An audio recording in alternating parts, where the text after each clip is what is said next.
Change has erupted between the presidency and former governor of Kaduna State, Nasir El-Rufai, regarding the state of governance and the opposition in Nigeria.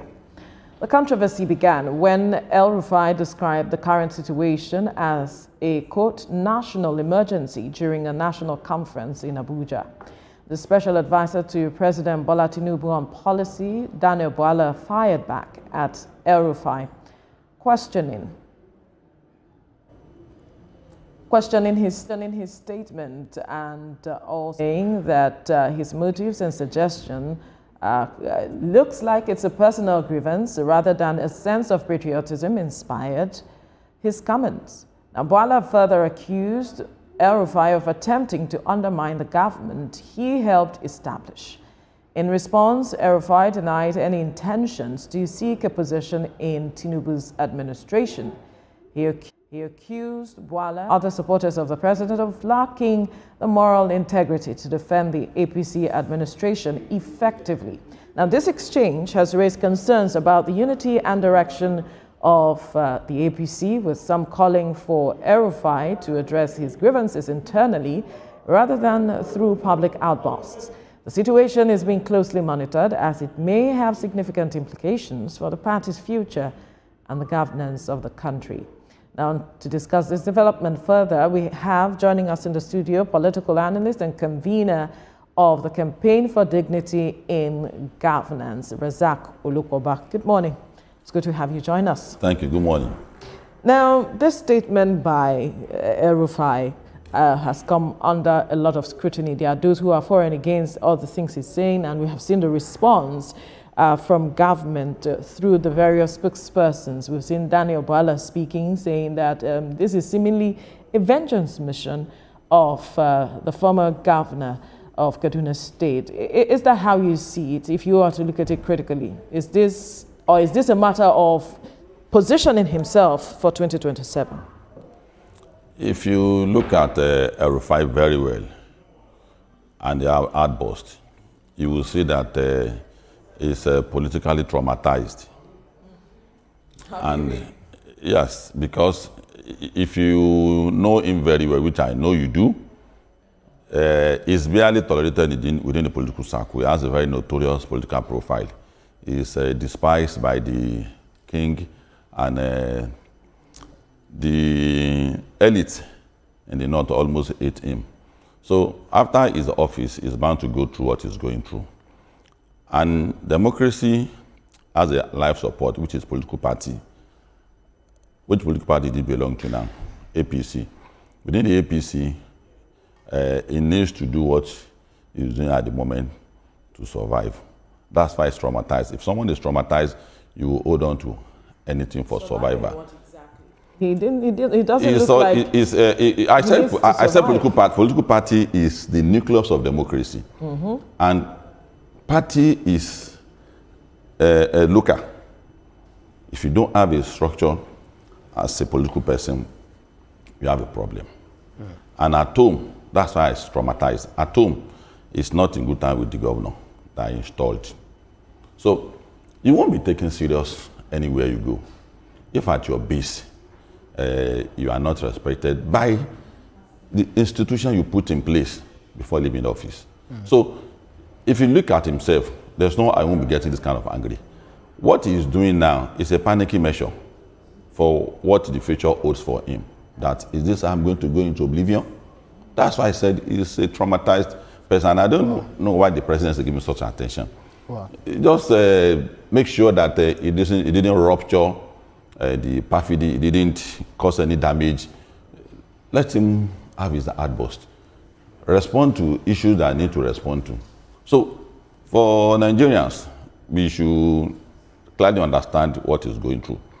Well, is it about El-Rufai or some of the things that it said? Because it sounds more like ad hominem to me. It's about, let's look at some of the things that he brought up. For instance, he's not the only one that has accused the APC of criticizing the president's, economic reforms and all of that. You recall that Senator Ali Ndume also, kicked at a point, especially during the tax reform bill. Amechi former governor of Rivers State, also made some statements, which we'll talk about in the course of our conversation. And then the former national vice chairman, Northwest of the All Progressives Congress, Salih Lukman, had also been a critic of his own party and a host of others. Does this not call for a deep reflection of the ruling party vis-a-vis internal democracy? You see, if you look at all the people you have mentioned, you can't be feeling bad suddenly when you're not in good terms with your political friends. Ahmed has a challenge in Rivers State. He's angry with APC that Wike is doing what he's supposed to be doing. Ali Ndume in the Senate has a very challenging profile in the Senate at the moment. He doesn't agree with the leadership at the moment. Same thing with El-Rufai. And you know, political class in Nigeria, they don't care about the feelings of Nigerians. They don't care about direction, what they say is going to take the country to. They say it just to make sure they score a point. That is why we kept Nigerians who must be very wary. Any angry politician's position is taken. You have to be very wary of it. There's not a true reflection of what is happening in the country. What's wrong with the economic policy of the president at the moment? There's nothing wrong with the economic policy. For me, you should know that I've been consistent with what I'm saying, that we will go through what we are going through at the moment, but we are going to overcome it. At the beginning, we were also wary of what the president is doing. But when it's going to emerge better now, we have a clear picture of what he's up to. You know, I said several that I don't know what the president is up to. Why do we seem to be having increasing challenge and prices of commodity? We have mentioned severally that farmers will never go to the farm in this state of insecurity in the farm until states take responsibility for the security of their farmland. And the president is looking in that direction. Governors are becoming more reasonable in that direction. So you think the economic reforms are actually yielding the economic benefits of expected results? Yes, and if you look at the fluctuating prices of oil in the oil and gas sector now, you will know that the subsidy is the best decision that he has taken in that sector. So I don't know what they mean by something is wrong with the economy. And I have in my head on top of my head, and I want Nigerians to critically examine whatever is coming from any political class. Looking at the economic policy of the president, the promise he made about ensuring that the children of the poor will go to school, is fulfilling it. The dragnet of loan to students is expanding by the day. Expanding by the day. I know a nation wants to be great must take education very seriously. So every angle you are going to swing to, you know that there's a cushioning effect. Then on the power sector as well too, which is also very central. If you take power out of the world, the entire world will shut down. You can imagine what he's doing now. He is encouraging all the governors to be more responsible in generating power, and they are taking initiative on it. Then agro-allied, to my shock, Niger State is up to the task. We have been making noise that what are you doing with all this land? The biggest state in the country. And it's making money from farming, from agro-allied. So to us, if you itemize security, economy, education, oil and gas, agro-allied, there are positive results that we are getting from it. Well, so where are they coming from? The average Nigerian just wants results, because there are those who can't still go to farm. Quick fix. Yes, quick fix. You might want to call it that. Yeah. There are those who can still not go to farms. There are those who are still struggling to feed as it is. Yes, we are seeing that the prices of crude, we are seeing fluctuating prices. But has that translated to the average Nigerian being able to afford certain things? That's right. Not yet. So these are the issues. These are the issues. Let's not shy away from And that is why you and me, that's why you and me must prepare the mind of Nigerians that there's no quick fix. And you know what I'm saying from day one. Now, and the government must also join us in explaining the time it's going to take to get there. If you keep telling Nigerians it's going to be 2-3 weeks, they will expect it. Let them brace up for it. And it's not as if it's a deception. We are seeing the result gradually. Let everybody know that it is a gradual thing. Right. You were not sent out of the farm in one day. Okay. And if you are going to return to the farm, it's not going to be one day. Because of our time, I am also looking at it because El-Rufai is one of the founding members of the APC, and if he's saying that he's no longer recognizing the party, there must be something he is seeing that is not what it is, as it is, because there is no smoke without a fire. For someone of his status, I told you. Hang on. For someone of his status, he has to say something if he feels nobody is saying something, because he says he cannot pretend. Now, this forces of push and pull within the party, isn't it going to have its attendant implication? Because there are those who will tell you that initially the party was a party of strange bedfellows in the instance, and so maybe right now, because things are not favoring them, we are beginning to see this force of push and pull towards a 2027. Is that what you are also seeing, and are there implications now that people are see, strange bedfellow, let's quickly address that. Yes, of course. And the three tendencies that came together to form APC, there's only one that is not consistent. AD, AC, ACN, now APC. AD has been consistent. You didn't see majority of the people who were in AD today junketing from one party to the other. Then Buhari and which is AM people also are very consistent member of APC. It's only the PDP angle that came in that is behaving this way. Yes, that is behaving in this strange manner. Now, down to El-Rufai, I told you that the man has a challenge coping with what is happening to him now. So you need to hold on to so many things. Have a meeting with Labour, have a meeting with all these kind of people. You will see that it's a panicky measure. Who behaves like that? Even Amechi that has a similar challenge didn't do that. Amechi was very consistent. It was not junketing from one party or the other. But all their tendency are the tendency behaving in this manner. The other people have had recourse to come back internally to resolve their issue. If it is the AMPP angle, they have always had recourse to come back and sort out the angle. Look at the people who are challenged from APP who are now APC. They come back internally to sort out their challenge. The same thing, the AD, AC, ACN, all of it's only the PDP tendency, and it's their trademark. That's what, if you look at what is happening in APC now, it's the NPDP. I've put it side by side what is happening in PDP too. There's nothing different. So it's always their tendency that is behaving like that, and that is why they have given the APC long time enough to know where their challenge is. APC had a mechanism to sort out all this crisis. What is their challenge? That in this end, PDP is always the third leg that is trying to dislocate what they are doing. So they have to be prepared for them in their future aspirations. So what I'm saying in essence is that we should take him serious, but not too serious. If there's anything that can be done to assuage him, let the party do it. The only challenge he has is that I don't see why you take somebody to where he has taken the current governor of Kaduna State to, and in less than a year he has an issue. We should be asking. Well, he's not the first one having issue. We should be asking him the question. Who else? Rivers State has that disappointing challenge. Rivers also we want to talk about Amechi. They had that disappointing challenge. From Odili to Amechi to so the other challenge, that challenge, and it's a regional crisis that Rivers is having. There's no regional arrangement where people can sort out their issues in the region. So for El-Rufai, like I said, if I were him, I would be reflecting at this moment that why am I despised by the kings?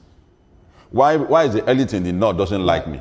Why am I being tolerated by the politicians? I should be reflecting. Probably. And so it needs a change of the way he's running his political affairs. He became the governor not because of the strength of who he is, but there are influences that assist him to become the governor. Right. So now that he's alone, he can't use his influence to do anything for himself.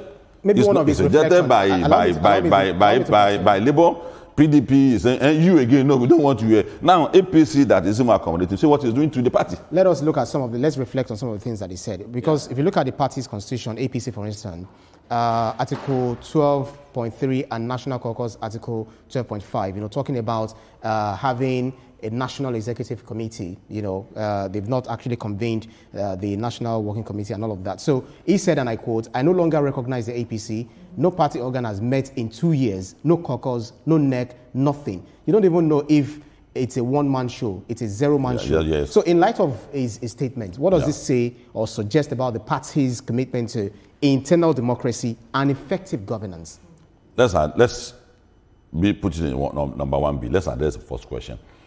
When people are comfortable with a certain situation, what makes him uncomfortable with similar situation? It's been like that, though. That's a pattern ABC. Is that the way it should no, be? it's not. I'm coming to that. That's a pattern. And if, in advising APC, I also extend the advice not only to APC, but also PDP and Labour and all other parties, that your democracy is a reflection of your political party. If you want your democracy to be strong, that means your political party must be organized. Strong manifesto, ideological. The same thing goes for the pressure groups. The pressure must also understand the kind of politics they must play with governance. That's what determines the strength of democracy, the quality of democracy. So what he has said is not only limited to him, but the lesson from it is that people who are comfortable with this arrangement should not be complaining tomorrow. So for me, what he has said is very valid. It's a very valid point. It needs to be taken care of. The same thing goes for all other parties. Why is PDP in threats? So, a country that doesn't have a strong opposition is a problem to their democracy. Because someone who needs all these critiques, that's why he's able to understand the challenge he has everywhere in Lagos. And it's improving on it on a daily basis. So do you also believe that the ruling parties are not allowing the opposition to thrive? No, as alleged I am disappointed. As alleged by former Vice President Atiku that some people are getting 50 million naira just for them to destabilize the opposition party. That's very disappointing coming from him. That's very thoroughly disappointing. Is that what he's also doing to other opposition when he was a vice president? Maybe that's what he's insinuating. If you are weak, you are weak. PDP is weak at the moment. And I want them to give the government a policy direction in terms of critiques that, you are not doing this one well, not to decimate the government. So if that is missing, it is the challenge that is coming from PDP. It's not APC problem. Of course, APC will be happy that you will never come out of that crisis. It's natural all over the world. If your opposition is having challenge, you pray and fast that they should not come out of. In fact, you assist them as well.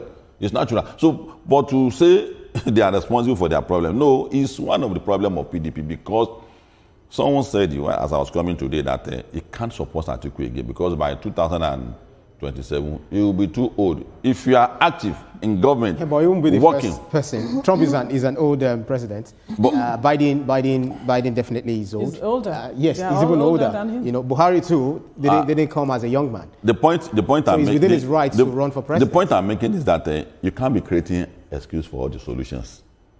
The solution to PDP problem is to look inward. And someone said, not me, that by 2020, it should be addressing that. It should be convincing people that, okay, this is Trump. Trump has performed. Biden has performed. Other than talking to APC, they should be strengthening their party, looking at how their party should be stronger. But And if there's a right to talk to APC if they feel that the APC no, he said the question. The question is that is only APC responsible for their crime? That's what I'm addressing. How can you say APC is the problem of PDP? It's a disappointing statement.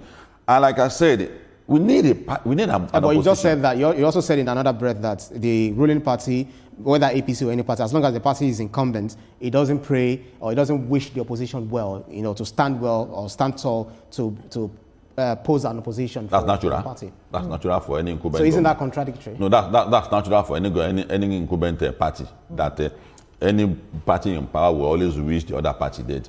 Even if they didn't do anything, it might be their wish. So in all of this, our focus should be what is the APC doing right and what is APC doing wrong, which is the subject of our discussion. First, I've told you what the state of mind of El-Rufai is. He's a traumatized politician at the moment. So, but you also said for someone who is traumatized, it's not to hold on to anything. Is valid.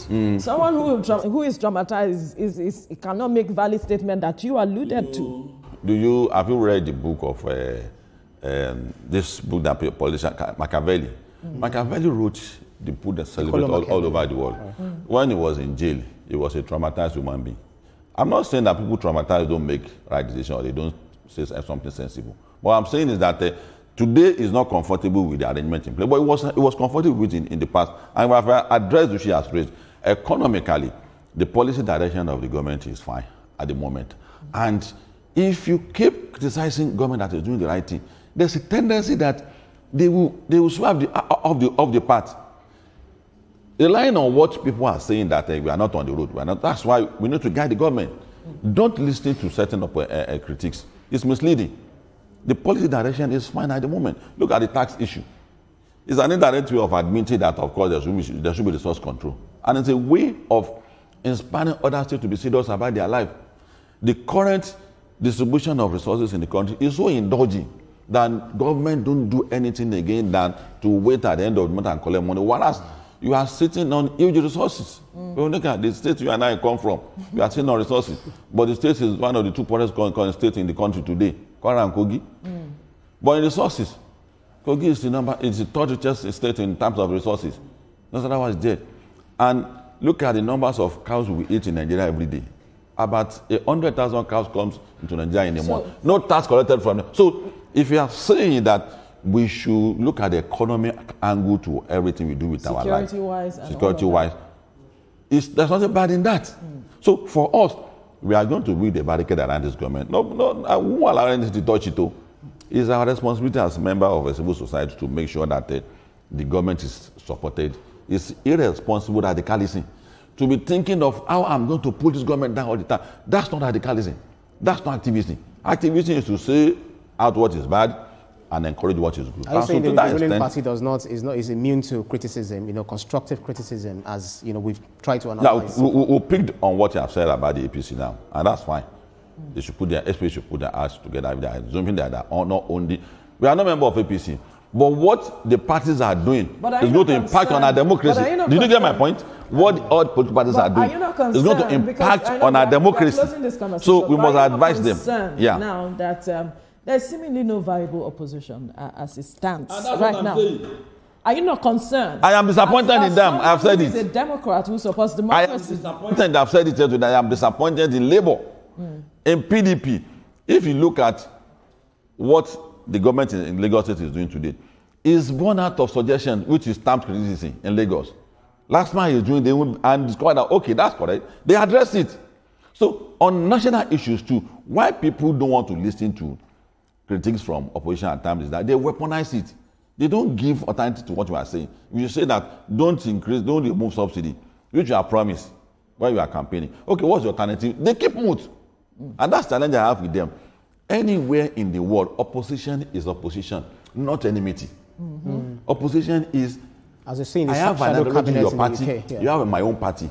Your ideology is failing the nation. This is how I will have done it. They don't do that. And that's the area of our own concern. And that's why you say that Nigeria don't want to listen to any political party that's opposing the current and go by political party.